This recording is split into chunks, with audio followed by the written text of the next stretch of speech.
Tomorrow I'm going to be firing up the pit barrel cooker to smoke up a good sized hunk of beef. What is that? Stick around for a minute and you'll see.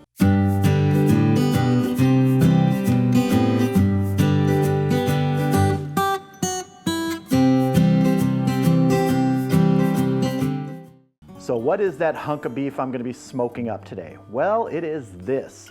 As you can see, it is a tied up roast. Now what the butcher calls this, it's a USDA choice. Rolled chuck shoulder clawed roast.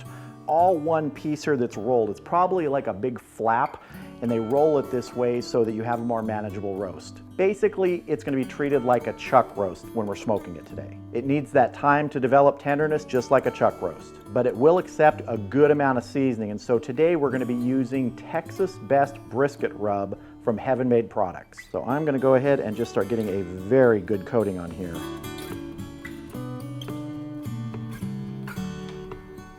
We'll roll this as we need to here.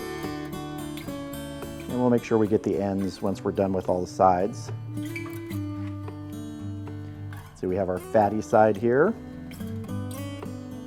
And so this is going to sit in this rub overnight in the refrigerator in a Ziploc bag to really sort of accept all the flavors.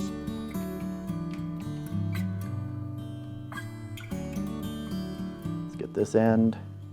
So any spots you think you missed, hit them again. All right, that is looking good. I'm gonna get it into the refrigerator so it can just sit there overnight, and I'll see you tomorrow out at the pit barrel cooker.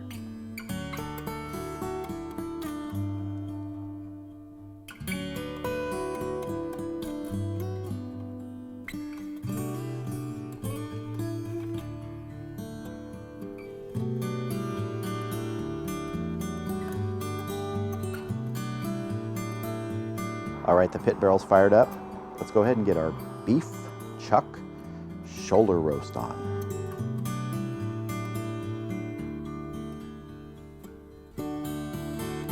Get my internal temperature probe in here.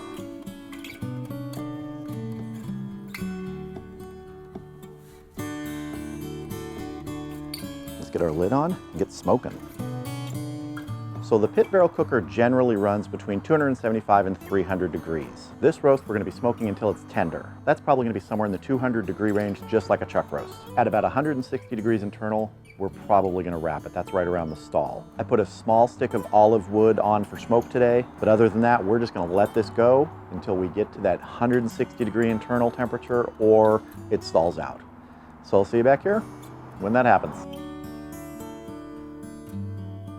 All right, our chuck shoulder roast has been going for a couple hours now. I want to check it, see if we need to spritz it. Oh, that's looking good. It is looking a little dry right now though, so that's perfect. Time to spritz this. I'm going to be using a mixture of apple juice and water. It's 4 parts water, 1 part apple juice. All right, we're going to get our lid on, keep smoking. We're at 126 internal. We're shooting for that 160-ish when we get to the stall when we're going to wrap this. So I'll see you back here when we get close to that 160 or the stall, whichever happens first. All right, we've been going just over 4 hours with this chuck shoulder roast, and we've kind of stalled out about 151 degrees, so we're gonna go ahead and wrap it.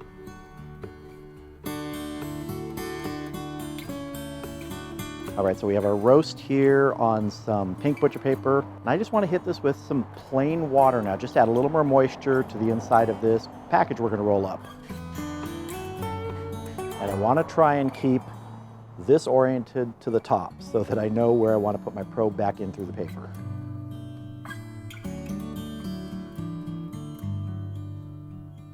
All right, we're going to go ahead and get this back on the PVC.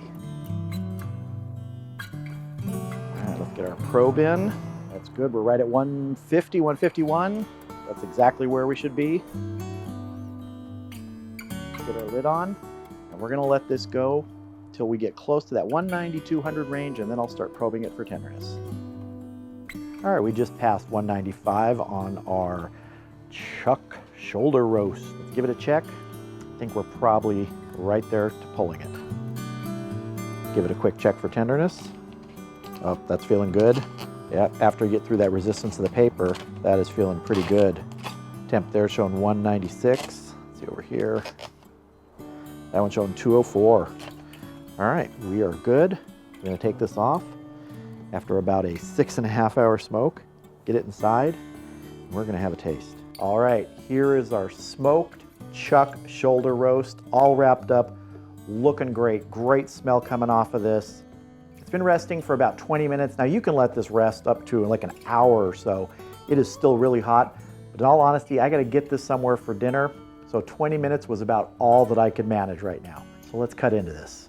And I am not untying it yet. I'm gonna cut straight between the strings here.